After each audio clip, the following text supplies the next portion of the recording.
ለልጁ ጥቅም እስከሆነ ድረስ አባት በህይወት እስካለ ድረስ አባትን የማወቅ በአባት እንክብካቤ ማግኘት ምናምን መሰረታዊ መብት ነው። ይህን ካለፍን በኋላ ይሄ አባትነት መብትን ካወራን በኋላ ግን ቀጣዩ ጥያቄ ምንድነው? እናት ላይ የደረሰው በደልስ? እናት ላይ የደረሰው ሰቆቃስ? እናት ላይ የደረሰው የህሊና ቁስለትስ ነው? እንዴት ነው የሚታከመው? ስለዚህ ይህ ድርጊት ለምሳሌ ያው እንግዲህ ስናወራ ብዙ ዋንቲያን በደንብ እንድናውቃት ምክንያት የሆነን ኢቢኤስ ነው። በዚህ አጋጣሚ ወንድማችን አማን ነፍሱን በደጋጎች አባቶቻችን አጠገብ ያኖርልን። ምክንያቱም የህዝብ ሚዲያ አድርጎ ነው የሄደውና በጣም ሰፊ ድካም ደክሞበታልና ከዚህ ስራዎች ውስጥ መካከል ወንድማችን አስፋው መሸሻም ዋንቲያን ወደፊት እንድትመጣ ከማድረግ አንፃር እንደ አባትም አለሁኝ ብሎ ከፍተኛውን ነገር ያደረገላት ስለሆነ ከዚህ አንፃር በእውነት ኢቢኤስንም እና አስፋውንም ሙሉ እናመሰግናለን። ግን አሁን የዚያን ጊዜ ማን ድርጊቱን እንደፈጸመ ደፍሮ ለመምጣት ያልቻለ አባት ነህ ተብሎ አባትነትን የካደ አካል ዛሬ ላይ ግን ያው ከማስጠባይዘው ይሄ ለምን መጣ ሲባል አንድ ምን ገምተው ነገር አለ። ያው ሪል ነው ባይሆንም ማለት ነው። ልጅት ወደ ማስታወቂያ ኢንዱስትሪ እየመጣች ነው፣ ትንሿ ልጅ ማለት ነው። ምክንያቱም ቆንጆ ነች። ከዛ ላይ ለሚዲያ የሚፈልጓት ለማስታወቂያ ስራ የሚፈልጓት አሉ። ስለዚህ ክፍያ ሊመጣ ነው ማለት ነው። ተፈራርማም በአምባሳደርነት እየሰራች ያለችው ስራ አለ። ዳሲት ስለዚህ ከልጅቷ ጋር የሚገኘውን ጉዳይ በተመለከተ የሞግዚትነት መብት ሲመጣ ምን አለ ማለት ነው? የኢኮኖሚ ጥያቄም አለ ማለት ነው። ልጅትን ለማሳደግ ልጅት በራሷ ገንዘብ ማግኘት ስለማትችል በሞግዚት በኩል ነው ምን የሚሆነው የሚያልፈው። ስለዚህ ይህንን ጥቅም ለማግኘትም ሊሆን ይችላል የሚል ግምት መያዙ ጥሩ ነው። ግን ይሄ ነገር ወደ ምን አመጣው ማለት ነው? ሰውየው ራሱን እንዲገልጥ አደረገው። የወንጀል ተግባሩን እንዲገልጥ አደረገው። ለዚህ ነው የወንጀል ህጋችን አንቀጽ 626 አንድ ግልጽ የሆነ የህግ ምር አለ። ይሄን ስናገር ደስ እያለኝ ነው። በተለይ አስገድዶ መድፈር ድርጊት ተፈጽሞባቸው መብታቸው ያ ህመማቸው በማስረጃ እጦት ምክንያት ሳይጋለጡ ዛሬ ላይ በነፃነት ለሚንቀሳቀሱ ሰዎች ምርጥ ማስተማሪያ ሆኖ ማለፍም ስላለበት ነው ይሄንን የምንሰራው። በወቅቱ ሜቢ ማስረጃ ባለመኖሩ ከማንም ጋር ግንኙነት ልታደርግ ትችላለች። ነገር ግን የልጁ አባት ነኝ ብሎ ከመጣ ግን አንተ ኦኬ እድሜዋ 18 ዓመት ሳይሞላት ግንኙነት ያደረግከው አንተ ነህ ማለት ነው። ስለዚህ አስገድዶ መድፈር አይደለም እዚህ ላይ የምናወራው። እዚህ ጋር የምናወራው ግብረ ስጋ ግንኙነት እድሜዋ። የተወደዳችሁ ውድ ቤተሰቦቻችን እንኳን ወደዚህ ቻናል በደህና በሰላም በጤና መጣችሁ። ለቤት አዲስ ከሆናችሁ ላይክ፣ ሰብስክራይብ በማድረግ ነገር እንድትኑ በክብር ጋብዛችኋለሁ። ውድ ተመልካቾቼ ሰላም ይብዛላችሁ። እንኳን በደህና መጣችሁ በድጋሚ እያልኩ እንግዲህ የአንትያ ነገር ሁሉም ሰው እየቆጣ ነው። አሁንም ማለት ሁሉም ሰው ማለት ነው። አንድ ሰው ብቻ ሳይሆን ሁሉም ሰው ከልጅ እስከ አዋቂ ድረስ ማለት ነው። ለምን ብትሉ ያኔ የተራበቸው ሰዓት ጎዳና ስትወጣ ሰዓት ጎዳና እሷ የምትወጣበት ሰዓት ያኔ ማንም የማይደርስበት ጊዜ የማይደርስበት ሰዓት የተወ ሰው የጣለ ሰው ዛሬ ደግሞ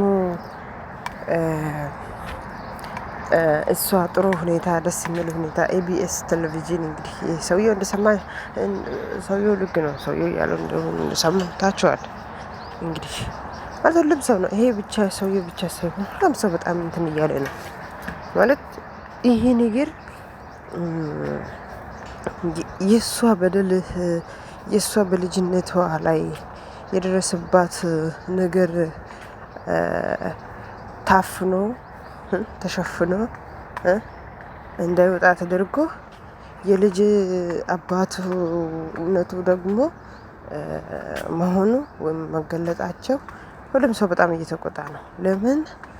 ለምን እሱ አጣፍቶ ጥፋተኛ ሳልሆን የልጅ አባት ብሎ ችግር የለውም ብሎ ፍቃድ ተሰጠ? ለምን እንዴትስ?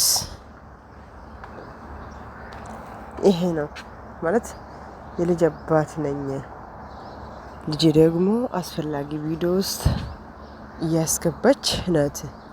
እና ያለን እኮ ቲክቶክ ላይ እሷ እኮ ልጅቷ የሆነ የማይሆን ቪዲዮ ውስጥ እንትና አድርጋም አታውቅም። እያየን ነው።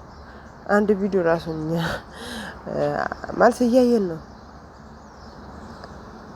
ነው።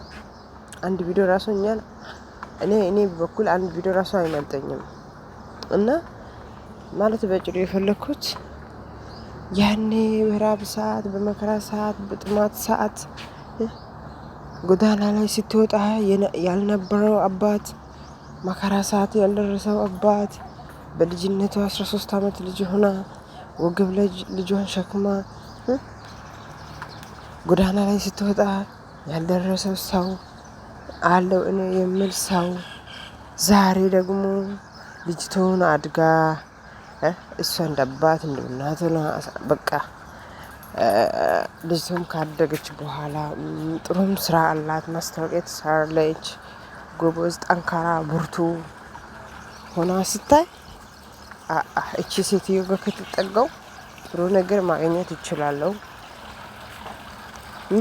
ብሎ እንግዲህ ወዲያው ሄዶ ልጄ ናት ወይ ልጄ አይደለችም የሚል ምርመራ ተደርጎ ወዲያው እንግዲህ አስቡት። እሷ ደግሞ መረጃ አልቀረበችም የሚል ዜና ውስጥ አለ ማለት እሷ እንግዲህ አስቡት።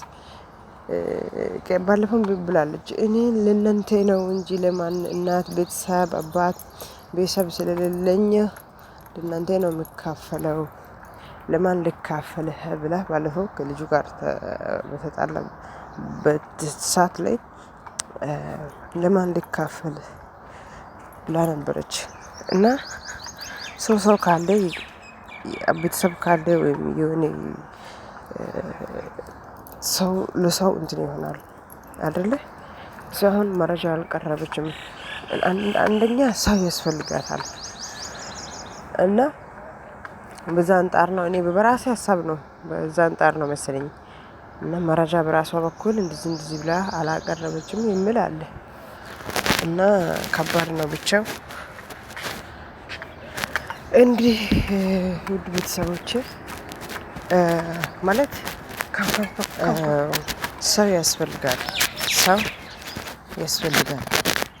እና እንደዚህ መረጃ ማለት በራሷ በኩል መረጃ እንደዚህ ነው የሚል መረጃ አላቀረበችም የሚል እንትን አለን። እና ውድ ቤተሰቦቻችን እንግዲህ እኔ እንጃ ብቻ ሁሉም ሰው በጣም እየተቆጣ ነው እንግዲህ የሷ ነገር ላይ ማለት ነው፣ ከልጅ እስከ አዋቂ ድረስ ማለት ነው። እና ይሄ ሰውዬው በህግ ይጠየቅ። እንግዲህ የሷ ጉድለት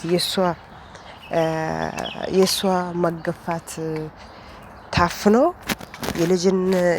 የልጅ አባት ነኝ ተብሎ እንግዲህ የልጁ አባቱ መብቱ ሲከበር በጣም ያሳዝናል። እና ውድ ቤተሰቦች የዛሬ ቪዲዮ ይሄ ይመስላል። አመሰግናለሁ ስለነበረን ቆይታ። ቀጣይ ቪዲዮ እንገናኛለን።